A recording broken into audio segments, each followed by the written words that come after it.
মোহাম্মদ রাজু আহমেদকে। ইযা যুলজিলাতিল আরদু জিলজালাহা যুগ্ম আহ্বায়ক সোহেল ভাইকে, রাকিবুল ইসলাম ভাইকে এবং এখন প্রধান অতিথিকে ফুল দিয়ে বরণ রাকিবুল ইসলাম পবি ভাই। বিশেষ অতিথি ইঞ্জিনিয়ার মোহাম্মদ সুলতান হোসেন।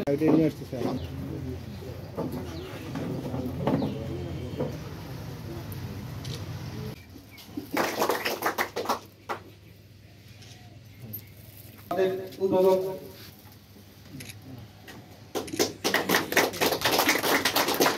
ধন্যবাদ ভাই। আজকে 21শে ফেব্রুয়ারি মহান মাতৃভাষা দিবস। এই দার্শনিক মহান স্বাধীনতার অনন্য ঘোষক শহীদ রাষ্ট্রপতি জিয়া রহমানের প্রতি সংগ্রামী সাথী ও বন্ধুগণ, অনেকে এখানে বক্তব্য রেখেছেন, অত্যন্ত সুন্দর ও দিক নির্দেশনামূলক বক্তব্য রেখেছেন। আপনারাও দীর্ঘক্ষণ যাবৎ আমাদের জন্য অপেক্ষা করেছেন।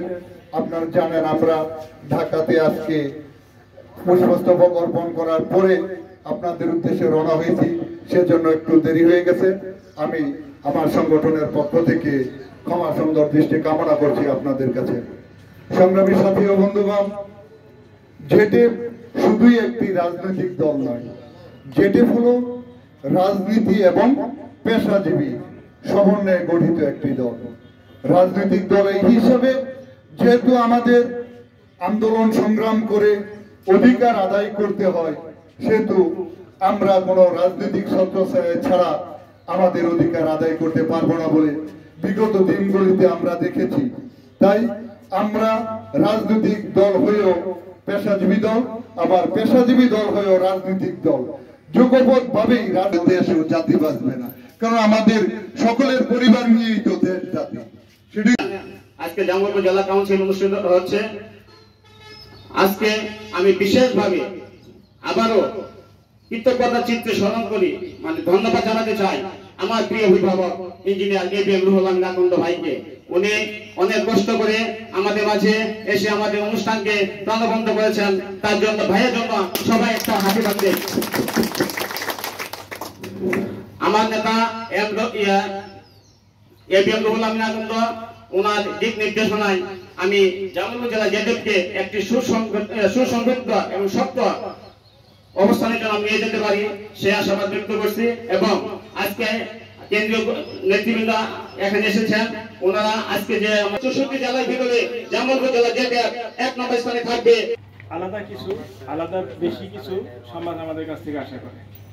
সাধারণ ছাত্রদের কাছ থেকে যেটা সমাজ পেয়ে থাকে তার চেয়ে আমাদের কাছে একটু বেশি আশা করে, যেহেতু আমরা ইঞ্জিনিয়ার। আমরা সমাজের এবং দলের সর্বক্ষেত্রে আমরা কিছু বেশি দেওয়ার চেষ্টা করব এবং সর্বোপরি জেডিএফ একটা শক্তিশালী সংগঠন হিসেবে সারা বাংলাদেশে উত্তর এর সমৃদ্ধি এবং সমন্বয়ের মাধ্যমে এই সংগঠনকে আমরা আরো অনেক দূরে এগিয়ে নিয়ে যাব। জাতীয় পর্যায়ে যাতে আমরা অবদান রাখতে পারি, জাতীয় পর্যায়ে অবদান রাখার লক্ষ্যেই আমরা এই সংগঠনকে এগিয়ে নিয়ে যাব। আমি আর বেশি কিছু বলবো না। আমি এই আজকের প্রোগ্রামে শুভ উদ্বোধন ঘোষণা করতেছি। সবাই ইঞ্জিনিয়ার মোহাম্মদ মিজানুর রহমান ভাইকে আর মূল্যবান textile engineers association of Bangladesh, এটার জন্ম, এটার আলোচনা 2007 সালে, এবং এটার প্রধান আলোচনাই ছিল বৈষম্য এবং টেক্সটাইল ইঞ্জিনিয়ারদের বৈষম্য নিয়ে আমরা কতিপয় আজকে আপনাদের মাঝে উপস্থিত আছেন ইঞ্জিনিয়ার এবিএম রুহুল আমিন আকন্দ, আমাদের সংগ্রামী সভাপতি জনাব ইঞ্জিনিয়ার মোহাম্মদ ফখরুল আছি। টেক্সটাইল সেক্টরে দেখা যাচ্ছে যে মঙ্গল কামনা করে আমি আমার বক্তব্য শেষ করছি। আসসালামু আলাইকুম। মনে করেন আপনারা ক্ষমতা পেয়েছেন, তাহলে ভুল করবেন। জামালপুর জেডিএফকে শক্তিশালী করার জন্য, এগিয়ে নিয়ে যাওয়ার জন্য আপনাদেরকে সাধারণ কাউন্সিলররা, টেক্সটাইল বৃন্দ আপনাদেরকে সমর্থন দিয়ে বা ভোট দিয়ে আপনাদেরকে দায়িত্ব দেবে। আপনারা এই দায়িত্ব সঠিকভাবে পালন করবেন। আমি বলতে চাই, টেক্সটাইল ইঞ্জিনিয়ার ঘরে ঘরে জন্মায় না, বাংলাদেশের মধ্যে টেক্সটাইল ইঞ্জিনিয়ারদের চারণভূমি হচ্ছে জামালপুর জেলা। বাংলাদেশের যে কয়টি জেলা আছে তার মধ্যে সবচেয়ে বেশি টেক্সটাইল ইঞ্জিনিয়ার মনে হয় জামালপুরে। কারণ সেই কারণেই জামালপুর জেলা যাতে সারা বাংলাদেশের একটি রোল মডেল হয়ে থাকে, সেই হিসাবে জামালপুর জেটেপকে আপনারা এগিয়ে নিয়ে যাবেন এবং আজকে সহযোগিতা করে আপনারা সামনের দিকে এগিয়ে যাবেন।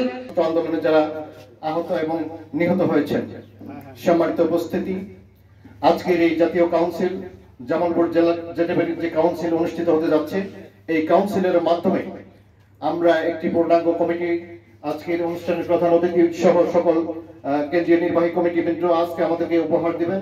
এই একটি সত্যিকার অর্থে অর্থনৈতিক সামাজিক ভবিষ্যতে খেয়াল রাখবো, যদি কোনো ফ্যাসিস্ট সরকার এই ধরনের ক্ষমতায়নের চেষ্টা আবার করে, অবশ্যই আমরা যেভাবে 24 আগস্টের 24-এ আমরা যেভাবে তাকে বিতাড়িত করেছি, ইনশাআল্লাহ যে কোনো সরকার আবার এই ধরনের আচরণ করলে আমরা অবশ্যই তার বিরুদ্ধে আগের মতোই দাঁড়াবো ইনশাআল্লাহ, সবাই রাজপথে আবির্ভূত হয় এবং একটি মডেল হিসেবে আবির্ভূত হয়, এই আশাবাদ ব্যক্ত করে আমি আমার সংক্ষিপ্ত বক্তব্য শেষ করছি। আসসালামু আলাইকুম। আমরা 1952 সালে লাভ করি।